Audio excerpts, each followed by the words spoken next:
ಬೆಳಗಾವಿಯಲ್ಲಿ ಮೀಸಲಾತಿ ಹೋರಾಟವನ್ನು ಮಾಡ್ತಿರುವಂಥ ಕಾರ್ಯಕರ್ತರ ಮೇಲೆ ಈಗ ಪೊಲೀಸರು ಲಾಠಿ ಚಾರ್ಜ್ ಮಾಡಿರುವಂಥದ್ದು ಕೆಲವೊಂದು ಕಡೆ ಬ್ಲಡ್ ಎಲ್ಲ ಬಂದಿದೆ, ಸಾಕಷ್ಟು ಹಿಂಸಾತ್ಮಕವಾಗಿ ಕಾಣ್ತಾ ಇದೆ. ಅದು ಕೆಲವೊಂದು ಕಡೆ ಹೋರಾಟ ಥರ ಅನಿಸ್ತಾ ಇಲ್ಲ. ಒಂದು ಪಂಚಮಶಾಲಿ ಜನಾಂಗದ ಜನರು ಒಂದು ನ್ಯಾಯಯುತವಾದಂಥ ಹೋರಾಟವನ್ನು ಮಾಡ್ತಿದ್ದಾರೆ.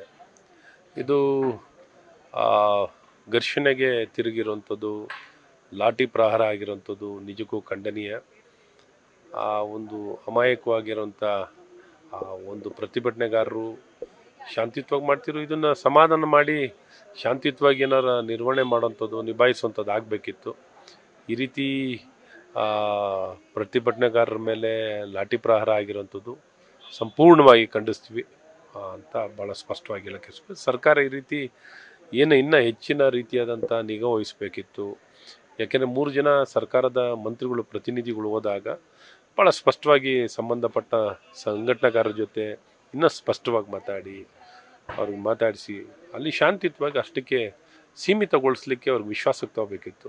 ಎಲ್ಲ ಒಂದು ಕಡೆ ಅದನ್ನು ಪರಿಣಾಮಕಾರಿಯಾಗಿ ಮಾಡದ ಕಾರಣ ಇದು ಎಲ್ಲೋ ಒಂದು ಕಡೆ ಘರ್ಷಣೆಗೆ ತಿರುಗಿರುವಂಥದ್ದಿದೆ. ಹಾಗಾಗಿ ಇಂಥದ್ದನ್ನೆಲ್ಲ ಆಗಲಿಕ್ಕೆ ಅವಕಾಶ ಸರ್ಕಾರ ಕೊಡಬಾರ್ದಿತ್ತು. ಮತ್ತು ಸರ್ಕಾರ ಇದಕ್ಕೆ ಹೊಣೆಯನ್ನು ತಗೋಬೇಕು, ಈ ಜವಾಬ್ದಾರಿಯನ್ನು ತಗೊಳ್ಬೇಕಾಗತ್ತೆ. ಸರ್ಕಾರ ವಹಿಸಿರುವಂಥ ಈ ಕ್ರಮವನ್ನು ಸಂಪೂರ್ಣವಾಗಿ ಖಂಡಿಸ್ತೇನೆ. ಅಧಿವೇಶನದಲ್ಲೂ ಕೂಡ ಚರ್ಚೆ ಆಯಿತು, ಅಂದರೆ ಸರ್ಕಾರದ ಮುಂದೆ ಅವರೆಲ್ಲ ತೆಗೆದಿರುವ ವಿಚಾರವನ್ನು. ಆದರೆ ಇಲ್ಲೊಂದು ಕಡೆ ಇದು ಈ ಬಾರಿ ಅಧಿವೇಶನ ತಾರ್ಕಿಕ ಅಂತ್ಯ ಸಿಗುತ್ತಾ ಅಥವಾ ಹೇಗೆ ಮತ್ತೆ ಹೋರಾಟ?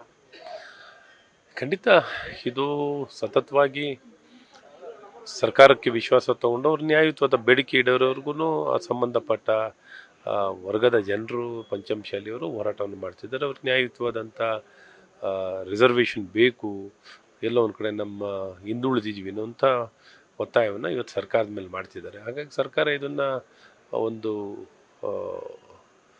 ಕನ್ಸಿಡರ್ ಮಾಡಿ ಇದಕ್ಕೆ ಆದ್ಯತೆ ಕೊಟ್ಟು ಸಹಾನುಭೂತಿಯಿಂದ ಇದನ್ನು ಪರಿಗಣಿಸಿ ಅವ್ರಿಗೆ ನ್ಯಾಯಯುತವಾಗಿ ನ್ಯಾಯ ಕೊಡುವಂಥ ಕೆಲಸ ಇವತ್ತು ಸರ್ಕಾರದಿಂದ ಆಗಲಿ ಅಂತ ಒತ್ತಾಯವನ್ನು ಮಾಡ್ತಾ ಈ ದಾರಿಯಲ್ಲಿ ಹೋರಾಟಗಳು ನಡೆದು ಅಂತಿಮ ಪ್ರತಿಫಲ ಸಿಗೋ ರೀತಿಯಲ್ಲಿ ಆಗಲಿ ಅಂತಲೂ ನಾವು ಬಯಸ್ತೀವಿ. ನ್ಯೂಸ್ ಫಸ್ಟ್ ನಿರ್ಭೀತಿಯಿಂದ ನಿಮ್ಮ ಪರವಾಗಿ.